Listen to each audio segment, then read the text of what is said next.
রাজধানীর milestone school and কলেজের বিমান দুর্ঘটনায় হতাহতর ঘটনায় শিক্ষার্থীদের নিজের অভিজ্ঞতা জানিয়ে সামাজিক যোগাযোগ মাধ্যমে একটি পোস্ট দিয়ে পরামর্শ দিয়েছেন তিনি। শারমিন আঁখি লিখেছেন, আগামী এক সপ্তাহ বাচ্চাদের কাছে যত কম ভিজিটে যাওয়া যায় ততই মঙ্গল। প্রচুর ইনফেকশনের সম্ভাবনা থাকে এই সময়টা। আগুনে পোড়ার পরবর্তী এফেক্ট হচ্ছে ইনফেকশন। চিকিৎসাধীন বাচ্চাগুলোকে বাঁচাতে চাইলে প্লিজ আবেগের বশবর্তী হয়ে এই মুহূর্তে তাদের দেখতে যাবেন না। আমাদের চামড়া জাম প্রটেক্ট করে, যেখানে চামড়া নেই সেখানে প্রোটেকশন একদম জিরো লেভেলে। ইনফেকশনের কারণে বেশিরভাগ রোগী মারা যায়, পুরায় মরে না।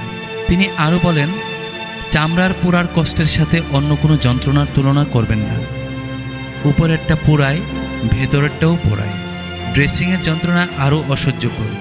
নতুন চামড়া আসলেই সেই চামড়া ঘষে আবার ওঠানো হয়। ট্রমা শুরু হবে আর 10 দিন পরে। এখন প্রতিটা বাচ্চা অনুভূতি শূন্য।